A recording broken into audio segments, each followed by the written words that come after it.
காப்பாற்ற முடியவில்லை. அதனால் தான் இந்த அடிமைகளை விலைக்கு வாங்குகிறோம். வெறும் சொத்தைகளை எங்கள் தலையை கட்டிவிடாதீர்கள். இந்த பயல்கள் ஒவ்வொருவரும் 2 எருமை பலம் கொண்டவன். அடுத்த முறை நாங்கள் இங்கு வருவதற்குள் இந்த பூமி இவர்களால் பொன்மயமாகிவிடும். நில்லுங்கள். எல்லோரும் வரிசையாக நில்லுங்கள்.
எல்லோரையும் பல்லை காட்ட சொல்லு.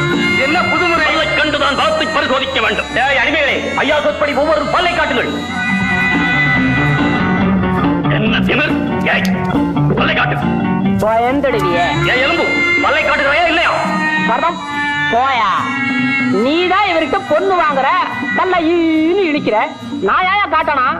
பிறந்த நாள்ல இருந்து இது வரைக்கும் ஒரு பயலுக்கு பல்ல காட்டினதில்லை.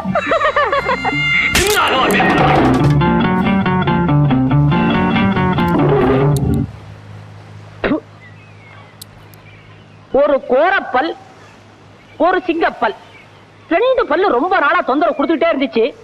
இது அடிச்சு உடைச்சு கழட்டி கையில கொடுத்ததுக்கு ரொம்ப நன்றி. பல் வைக்கிறா. இவன் சொல்லை கேட்டு மனம் நோகாதீர்கள். கொஞ்சம் வாய்த்து கொடுக்கு, அவ்வளவுதான். நம்ம பூபதி பூபதி அவனை பாம்பு கடிச்சிருச்சு. மணிமாறன் வைத்தியம் பார்க்கிறாரு. யார் அவன்? மணிமாறன்.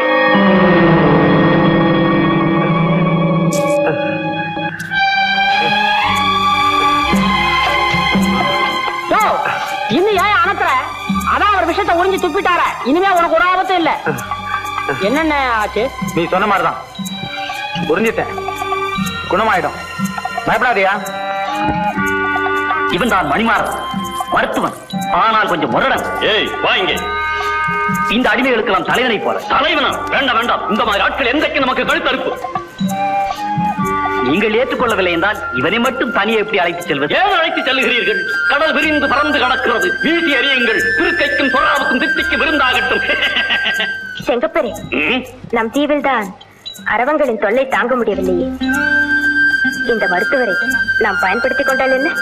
அதற்காக இந்த பிள்ளை பூச்சியை வயத்தில் கட்டிக்கொள் என்கிறாயா? என்னமோ பூங்கொடி, எதையுமே நீ நியாயப்படுத்தி காட்டி விடுகிறாய். சரி சரி, ஏ அதிகாரி, ஆளுக்கு 100 பொன் தான். சம்மதமா? சரிதாங்க. ஏய், இவைகளை ஓட்டிச் சென்று நமது பெரிய பட்டியில் அடை.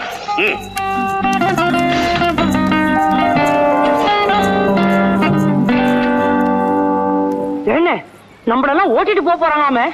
நாம் என்ன ஆடா மாடா? அதை விட மோசம், மலிவான அடிமைகள். நம் வீரம் எங்க? செத்து விட்டதா?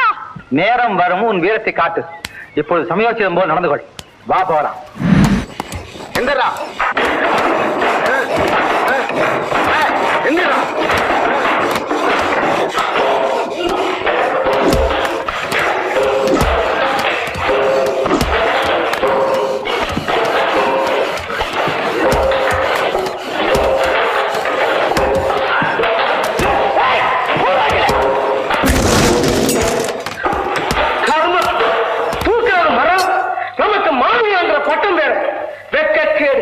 நீ என்னப்பா அதுக்குள்ள சலிச்சுக்கிற? யாருங்க?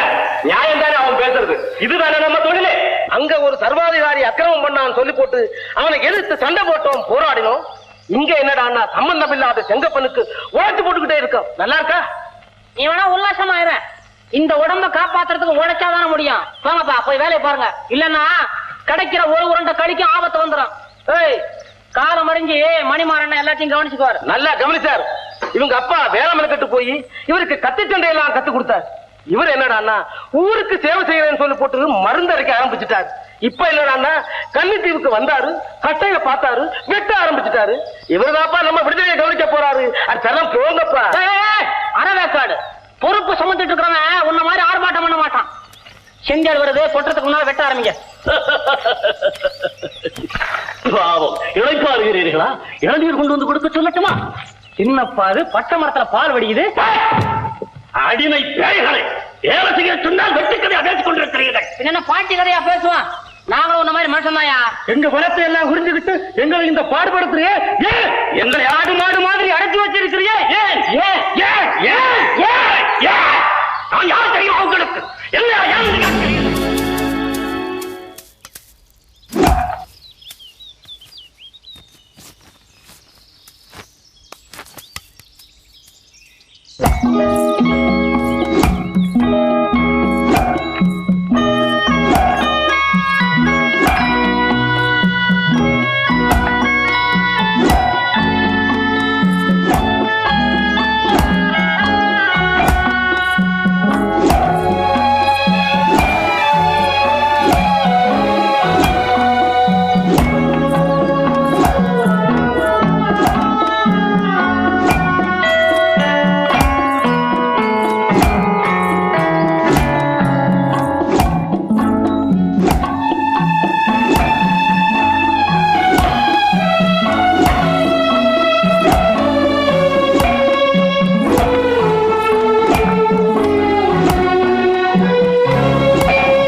உங்களுக்கே அந்த வீண் சமம்.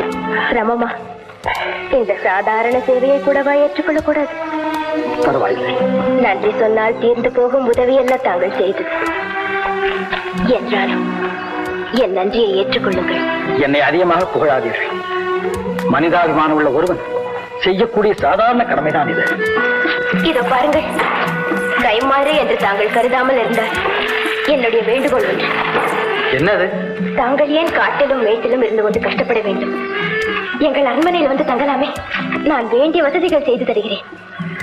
ஓ, நிச்சயம் வருகிறேன். உண்மையாகவா? உண்மைதான். ஆனால் ஒரு நிபந்தனை. என்ன அது?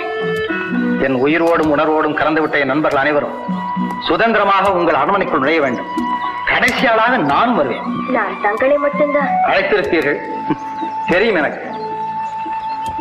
என் நண்பர்கள் எல்லாம் என்னை தலை போல் கருதுகிறார்கள். நான் அவர்களை என் உடலாக மதிக்கிறேன். உடலை விட்டு தலையை பிரித்து விட்டால் உயிர் நிலைத்திருக்க முடியுமா? நான் வருகிறேன்.